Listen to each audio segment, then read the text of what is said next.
Está começando. Um programa que consola, esclarece e educa. Está no ar. O que é o Espiritismo? O que é o Espiritismo? Este programa tem o oferecimento da Associação Espírita Emmanuel, localizada no bairro do Quadraque, 4, Rua 19, lote 37. Boa tarde, prezados ouvintes da Rádio 106.3, Rádio Ilha do Amor. Estamos iniciando o programa que é o Espiritismo, uma realização do Grupo Divulgar. Estamos no ar todos os sábados, levando às lajes dos nossos ouvintes esclarecimento à luz da doutrina espírita. Temos hoje aqui o apoio técnico de Raimundo de Souza.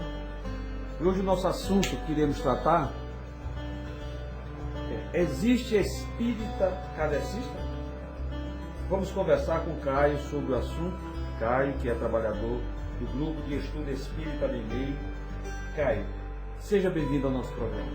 Muito obrigado pela oportunidade de estar presente aqui nesse programa. Para nós é uma imensa felicidade poder colaborar com esse trabalho de divulgação da doutrina espírita. E agradecemos, antes de tudo, a Deus por essa oportunidade tão nobre de estarmos aqui. Obrigado. Que bom que você está aqui conosco. Hoje nós vamos tratar de um assunto que permeia no mundo aí afora, se existe espírita kardecista. Mas vamos entrar nesse assunto mais um pouco.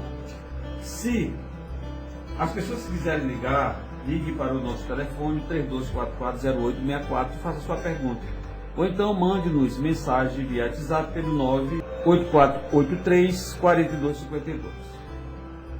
São 17 horas e 8 minutos. Vamos agora para o nosso momento de reflexão. A escolha é sua. Ouça agora, momento de reflexão.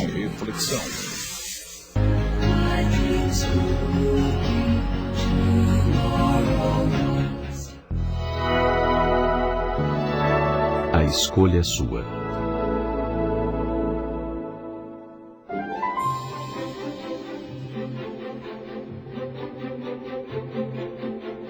Durante o almoço de domingo, o pai começou a explicar ao filho que aquela maçã servida na sobremesa era igualzinha aos carocinhos que o filho tinha encontrado dentro dela. Notando a curiosidade do menino, o pai percebeu que precisava explicar melhor. Olhe, meu filho, esse carocinho que está na sua mão é uma semente de maçã. Ela nunca vai virar uma laranja, nem uma banana, nem qualquer outra fruta. Se for plantada e crescer, será uma macieira que dará várias maçãs. A essa altura, imaginando já uma árvore frondosa, o menino quis saber: papai, vai ser uma maçã docinha como esta? O pai então explicou: depende. Pode ser azeda, doce, grande, pequena, dura, macia, saborosa ou sem sabor. Vai depender da chuva, do vento, da terra, do sol, do calor e do frio, dos animais, das minhocas, dos nutrientes que houver na terra para ela crescer. O menino mal ouviu a resposta e saiu correndo para o quintal carregando as sementes da maçã. Logo em seguida, acompanhado do pai, fez alguns buraquinhos no solo onde plantou as pequeninas sementes. Nas semanas seguintes, pai e filho cuidaram delas até que brotassem. Passados os anos, o menino constatou a verdade do ensinamento paterno. A cada ano, as maçãs colhidas apresentavam características diferentes, variando de acordo com o clima e com os cuidados que as plantas recebiam. De uma semente de maçã não se colhe banana nem laranja. Colhe-se apenas maçãs. No entanto, as maçãs poderão ser doces ou azedas, duras ou macias. Diferentes entre si também são as pessoas. No entanto, a fruta se colhe do pé, preso ao chão por raízes, enquanto as pessoas podem escolher onde se fixar. Para frutificar a planta depende das condições ambientais, enquanto os pés das pessoas são capazes de conduzi-las ao terreno mais apropriado, de acordo com os interesses individuais. Temos o poder de escolher e de produzir as condições mais favoráveis ao nosso desenvolvimento pessoal. Cada um de nós decide a pessoa que quer ser. A cada momento, essa escolha pode ser feita ou alterada. O livre-arbítrio É uma faculdade que Deus oferece a seus filhos de acordo com a capacidade de discernimento e de evolução individual. Quanto mais conhecimento e entendimento das verdades da vida, maior a liberdade que nos é ofertada. Temos em nossas mãos o poder de escolher que espécie de frutos vamos produzir. Serão eles bons e úteis? O que estaremos semeando para o futuro? Estaremos semeando alegrias ou sofrimentos? Temos o poder de decidir também em relação a quem somos e, principalmente, a quem seremos. Todos os dias novas oportunidades de escolha e de decisão nos são oferecidas. Novos caminhos podem ser trilhados. Novos horizontes se descortinam. Não podemos esquecer, no entanto, que as responsabilidades decorrentes de nossas opções, boas ou más, serão apenas nossas. Porque cada um responderá de acordo com as suas próprias obras, e elas serão, evidentemente, o resultado de cada uma de nossas escolhas. Pensemos nisso.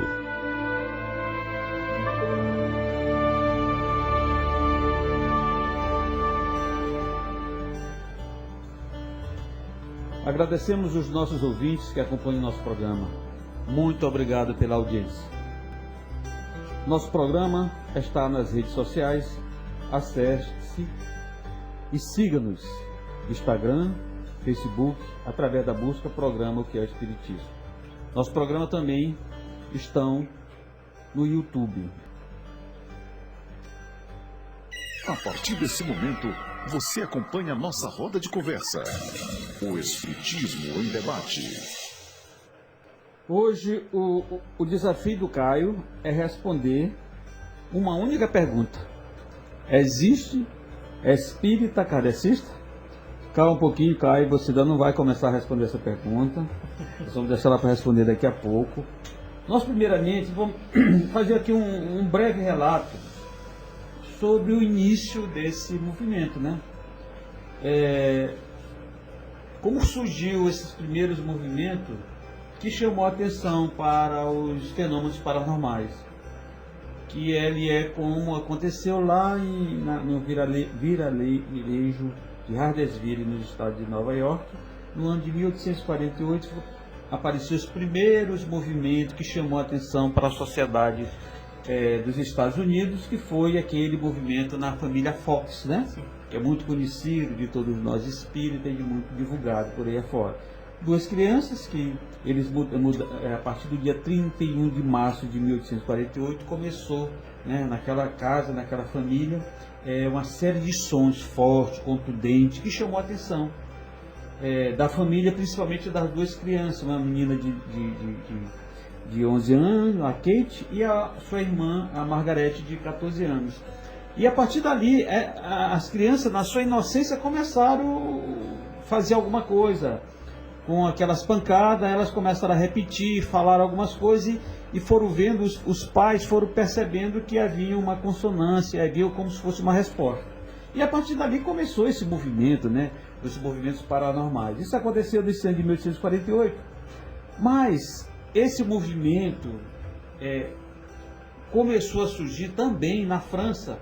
Lá pelo ano de 1850, 51, ele também começou na França esse mesmo movimento, mas aí lá já foi denominado as mesas girantes, né? Sim. Onde as mesas se levantavam, batiam, faziam vários movimentos.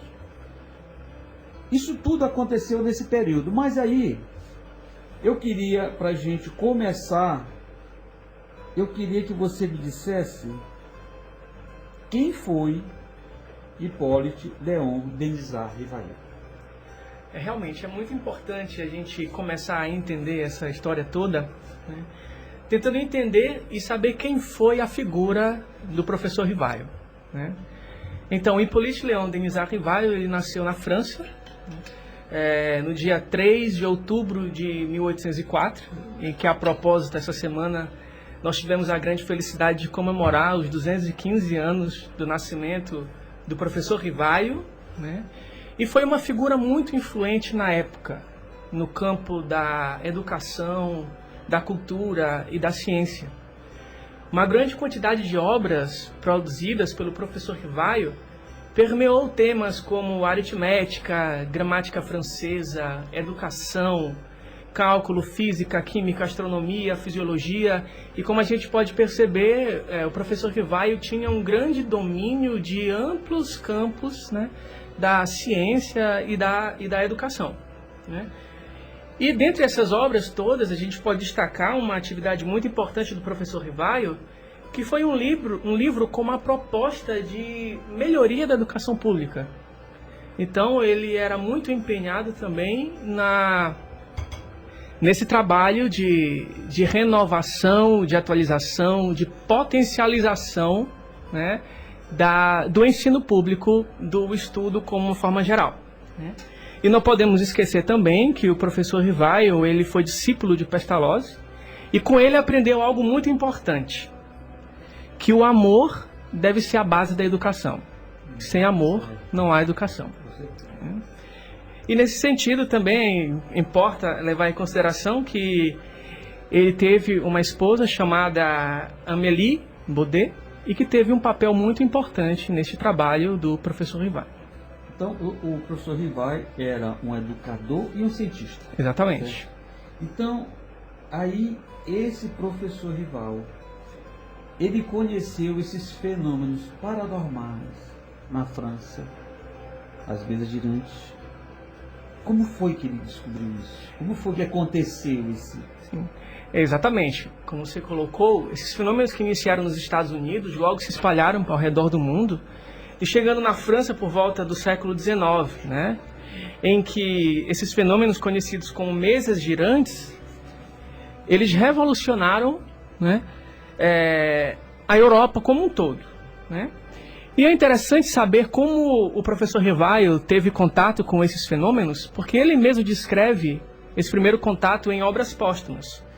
Ele relata que por volta do ano de 1854 foi a primeira vez que ele ouviu falar das mesas girantes, né, através de um grande amigo, o senhor Fortier, que era pesquisador do magnetismo, né?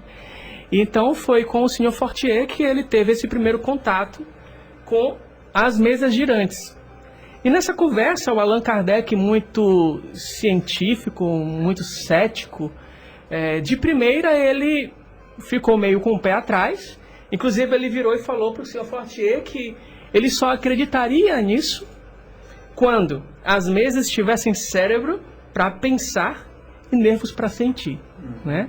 Mas logo depois, ele, no ano de 1855, ele presenciou pela primeira vez esses fenômenos na casa da senhora Planemasson, e com isso ele pôde ver e perceber a grandiosidade daquilo em que ele estava se deparando.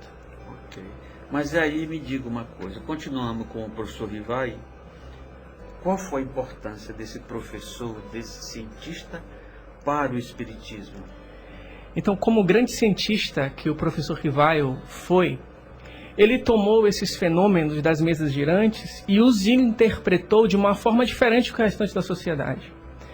Porque todo mundo usava aqueles fenômenos como uma forma de diversão, de distração, e com o espírito científico que ele tinha, e uma mente questionadora, ele foi atrás de tentar investigar para saber o que estava por trás daqueles fenômenos. Como estudante também do magnetismo, pesquisador do magnetismo, ele acabava acreditando que tudo aquilo ali eram forças magnéticas. Mas a partir do momento em que ele tomou contato com esses fenômenos e pôde perceber que as mesas respondiam, ele levou em consideração uma lei que é aplicada a todas as ciências, de que não há um efeito sem causa. Isso. Então, nesse sentido, todo efeito tem uma causa. E, por consequência, todo efeito inteligente há de ter uma causa inteligente. Então, ele chegou à conclusão de que, de fato, não eram as mesas que por si só respondiam, mas eram forças ocultas por trás dessa movimentação que estavam trazendo essas informações e esses recados para todos nós. E, com esse espírito científico questionador, ele começou a aplicar um método experimental, racional, lógico, indutivo, e pôde comprovar que eram espíritos que estavam atuando através dessas mesas para nos trazer grandes e libertadoras informações. Beleza, legal, isso mesmo. E então a gente percebe que esse professor foi uma pessoa que foi preparada para desenvolver um trabalho Exatamente. bem consistente e alinhado com o que ele tinha, o conhecimento que ele tinha. Que ele era um educador, trabalhando em educação, e um cientista, um cara que questionava, que buscava entender o que estava acontecendo através de provas, através de testes e ensaios que ele buscava fazer, não é isso? Exatamente. A gente pode considerar que o Allan Kardec, ele realmente foi a personificação de um verdadeiro cientista. Porque enquanto alguns cientistas que se colocavam diante de fenômenos como esses, por exemplo, simplesmente negavam de primeira. Mas como é que se pode negar uma hipótese antes de testá-la? Ninguém pode dizer que algo não existe antes de pôr em prova e buscar uma explicação racional. E o que o Allan Kardec fez foi exatamente isso.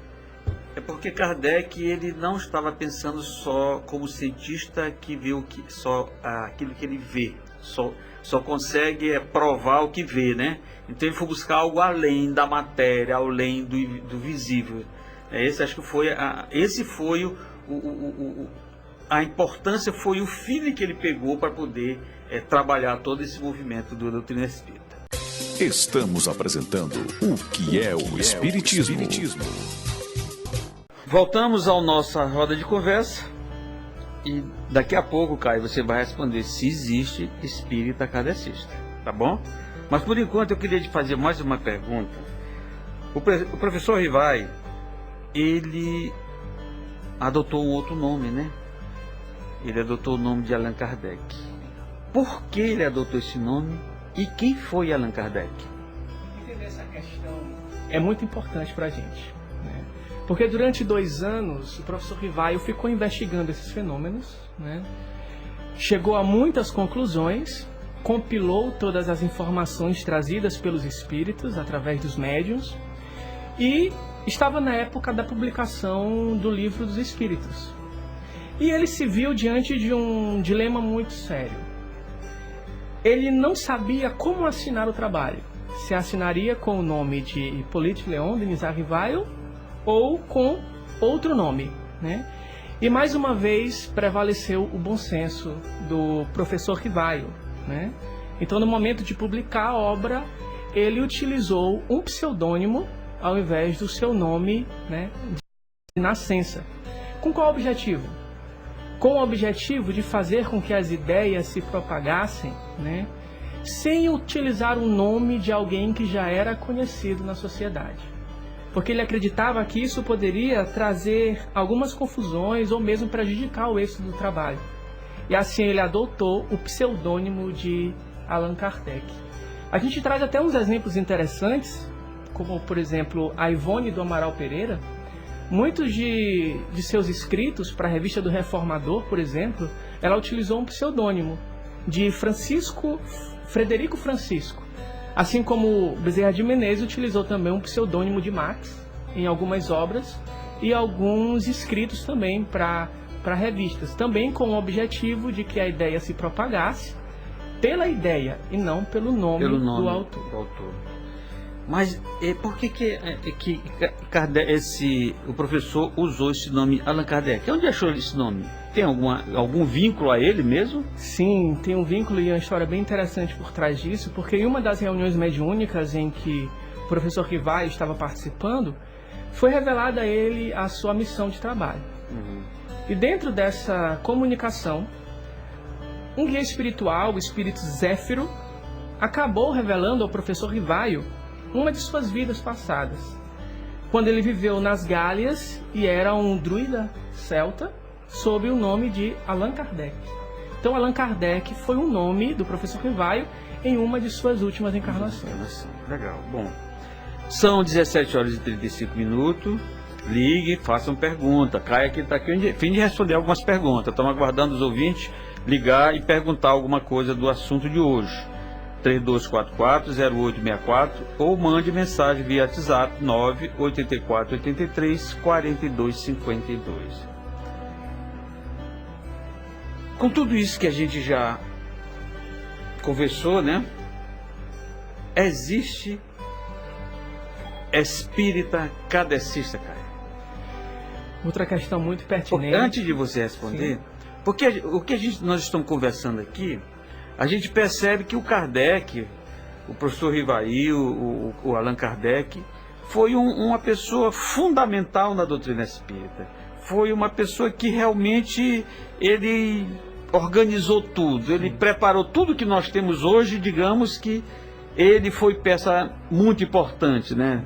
Apesar de ter por trás médios, espíritos, benfeitores e vários outro grupo de pessoas e de entidades, mas ele foi uma peça muito importante. Então, vincular o espiritismo a Kardec tem um vínculo, a gente já sabe que tem um vínculo, mas claro, existe espírita kardecista. Bom, como você já bem colocou, o Allan Kardec ele teve um trabalho fundamental ao trazer para a humanidade esse consolador prometido por Jesus, que é a doutrina espírita. Então o trabalho do Kardec foi de fato compilar e desenvolver todas as ideias daquilo que ele mesmo denominou como o controle universal do ensino dos espíritos. Então ele sempre deixou muito claro que todas aquelas informações, todas aquelas ideias não eram dele, mas sim dos espíritos que falavam a mesma língua, que tinham a mesma ideia e que traziam esses ensinamentos consoladores e tão instrutivos para todos nós. Então nós chegamos à conclusão de que o espiritismo é único, indivisível, né? E atribuir o termo kardecismo ou kardecista, ele não é simplesmente uma redundância, ele é de fato um erro. Porque durante toda a obra que o Allan Kardec trouxe como as obras fundamentais da doutrina espírita, assim como as obras complementares, ele sempre fez questão de reforçar que todas aquelas ideias eram dos espíritos, que ele apenas organizou, compilou e desenvolveu. Então nenhuma daquelas ideias era sua. Então foi por isso que ele, logo na introdução de O Livro dos Espíritos, ele fala sobre questões de terminologia e diz da importância do desenvolvimento de um termo novo para a doutrina dos espíritos. E ele trouxe como uma definição os termos doutrina espírita e espiritismo. E para os seus adeptos, espírita ou espiritista. Em nenhuma das obras a gente encontra o termo kardecismo ou kardecista. Verdade. E aí, Caio, como ele não quis vincular o nome dele de batismo, como se diz, à doutrina, consequentemente ele não queria esse vínculo, essa coisa, essa personalização da doutrina. Mas aí, Caio, eu vejo algumas pessoas que colocam esse nome, que usam, tem até alguns espíritas que usam. Eu sou espírita kardecista. Será que eles não estão querendo se desvincular de algumas coisas? Eu lembrando de algumas outras doutrinas que tem relação com os espíritos, mas não são espíritas. Sim, com certeza. Eu estou lembrando aqui agora, essa semana eu estava assistindo um programa local e aqui uma região nossa, um repórter estava dizendo, olha, essa semana está acontecendo aqui a festa no terreiro espírita, nome tal. Então, aí eu pensando já nessa semana, a gente já falando, vendo do programa, poxa, será que não é por isso que as pessoas às vezes se colocam nessa situação, olha, eu sou espírita kardecista, para se desvincular de algumas outras denominações que colocam-se como se fossem espíritas? Sim, é compreensível essa ideia, mas ainda assim errônea, né? Ao falar dessas questões de outras religiões e que nós temos todo o respeito, né, é muito interessante de voltar um pouco na história e lembrar, por exemplo, da religião de Umbanda. A Umbanda, que é uma religião genuinamente brasileira e muito mais nova do que a doutrina espírita. Uhum. Quando apareceu, né, no mundo, a Umbanda no Brasil especificamente, eles sofreram muitas perseguições. E a doutrina espírita já estava um pouco mais bem estabelecida e aceita em meio à sociedade. E como uma estratégia de não sofrerem tantas perseguições assim, nas casas, nos terreiros, eles adotavam o nome de tenda espírita, coisas nesse sentido, né? Mas que Umbanda é uma coisa, Espiritismo é outra completamente diferente. Então nós não precisamos ter medo de nos dizermos espíritas e medo de confusões, né, de dúvidas ou misturas com outras religiões. Nós precisamos realmente seguir os ensinamentos da doutrina e nos sentirmos confiantes e abraçados por essa santa doutrina que nos é tão consoladora. Beleza, mas é isso mesmo. Realmente porque às vezes a gente quer se desvincular de uma coisa e perdendo aquela nossa essência. Exatamente. Porque o Espiritismo é uma essência que a gente conquista não com o nome, com o rótulo, mas com o proceder, né? Sim, com a maneira que a gente conduz a vida da gente. Importa considerar também que muitas pessoas usam o termo espírita kardecista, na verdade, como de uma forma errônea mesmo, sem nem a intenção de se desvincular de outra.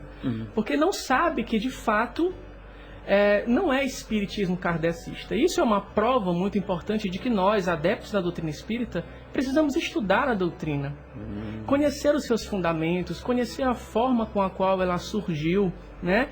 Porque esse é só um exemplo de algo muito maior que acontece em meio aos adeptos da doutrina espírita, que não procuram conhecer as obras de Kardec, não procuram estudar os princípios doutrinários e assim ter segurança de fato na vivência dessa doutrina. Eu acho que Caio agora pegou o ponto X da questão.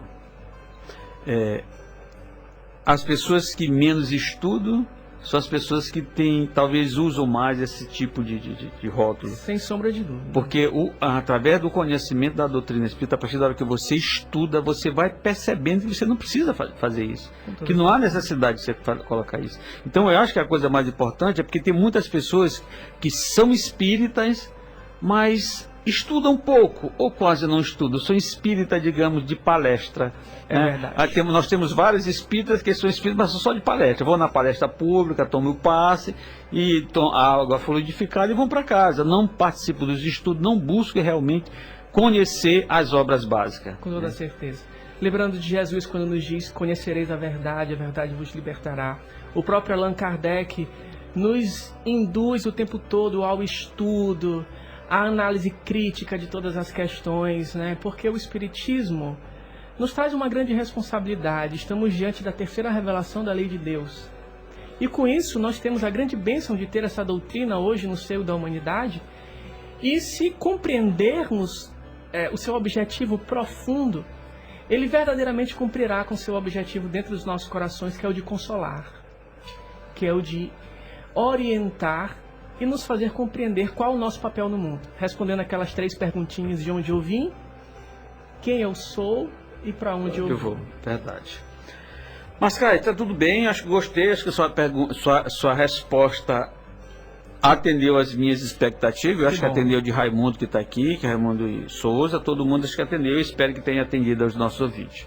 E se alguém ainda quiser entender melhor um pouco sobre isso, vá na Casa Espírita estudar, que vai compreender melhor tudo que você falou aqui, tá certo? Agora nós vamos para Minha Casa Espírita. Acompanhe agora o quadro Minha Casa Espírita. Conheça um pouco mais sobre as atividades desenvolvidas pelos Centros Espíritas do Maranhão.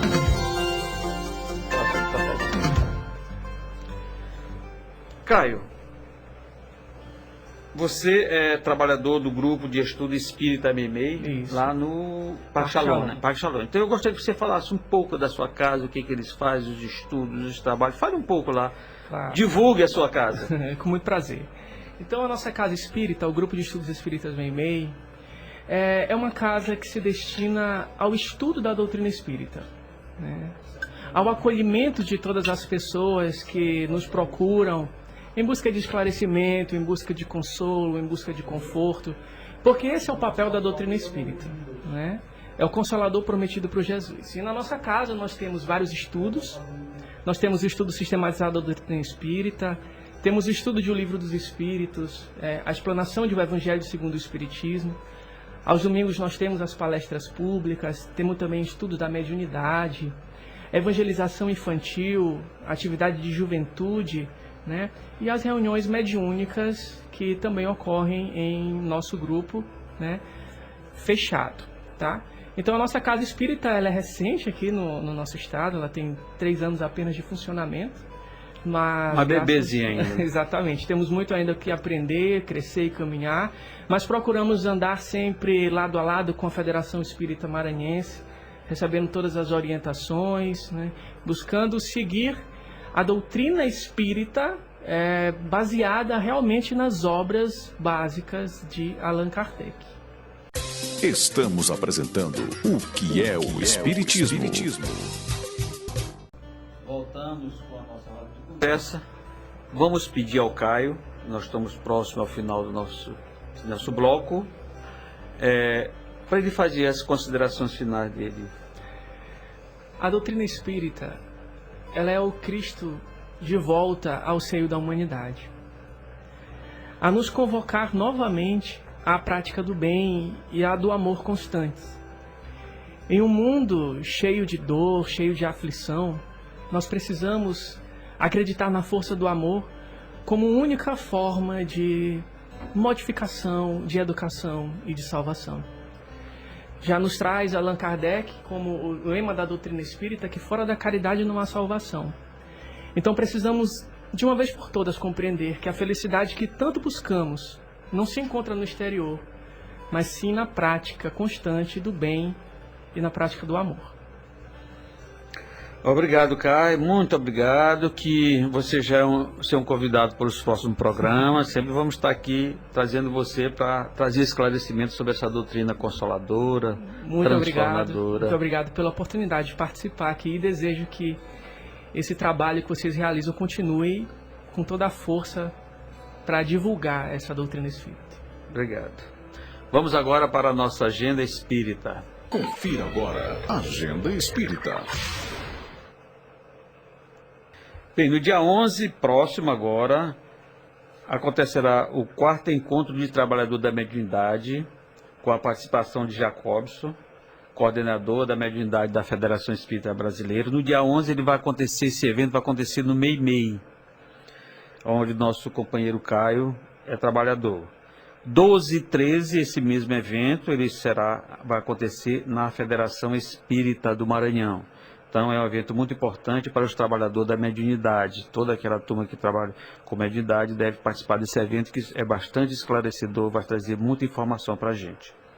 No dia 20, vai acontecer na Sociedade de Estudo Espírita Fraternidade, o 5º encontro da área de estudo do Maranhão. Também é um encontro muito importante para trabalhadores, pessoal que trabalha na área de estudo.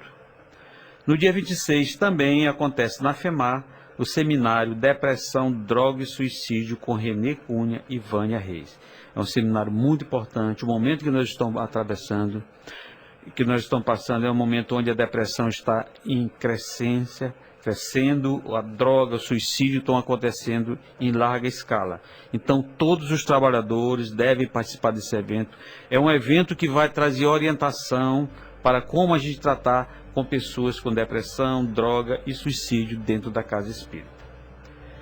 Então, lembramos aos centros espíritas que estão nos ouvindo que o nosso programa está com as portas abertas para todos. Qualquer evento, qualquer divulgação, procure-nos que nós temos todo o prazer de divulgar os seus eventos.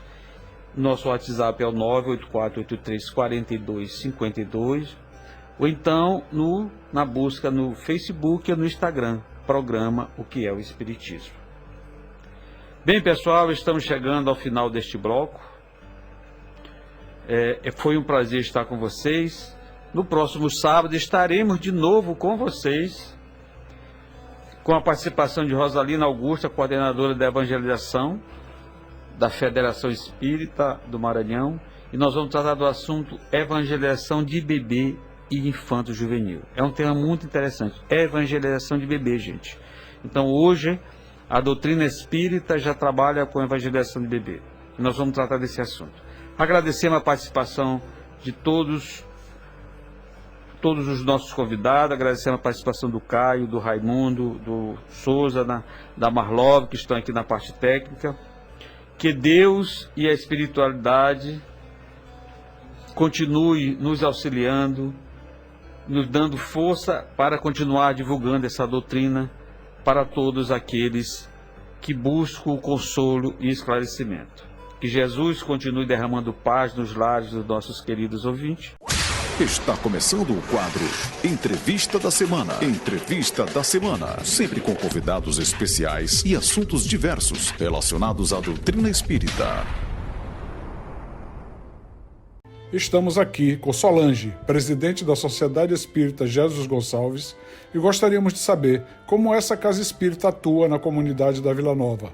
Porque a gente sabe que essa comunidade ela é muito antiga, ela veio desde muito tempo atrás, antes da existência de todos esses bairros que tem aí, quando traziam ainda os doentes de barco, aquela coisa toda, no intuito de esconder da sociedade. Verdade. E que hoje não é mais assim, porque a gente sabe que é uma doença que pode ser tratável. Isso. E elas podem estar convivendo, porque ela só tem um período que possa vir a ter algum tipo de contaminação, mas nem sempre chega a esse ponto. Então, como é a ação da Jesus Gonçalves diante da comunidade? Então, nós aqui na Casa Espírita Jesus Gonçalves, que já funcionamos há mais de 30 anos, né?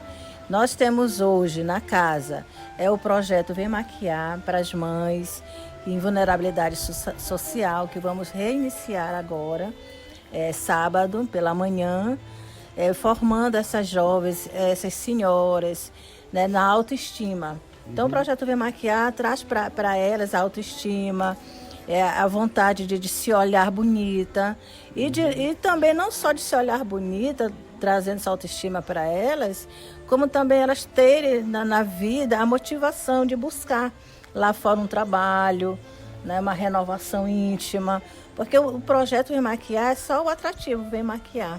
Né? Então faz todo um trabalho com elas internamente, e esse trabalho a nossa pessoa que faz, ela é psicóloga. Sim. Então ela já faz esse trabalho com elas. Né?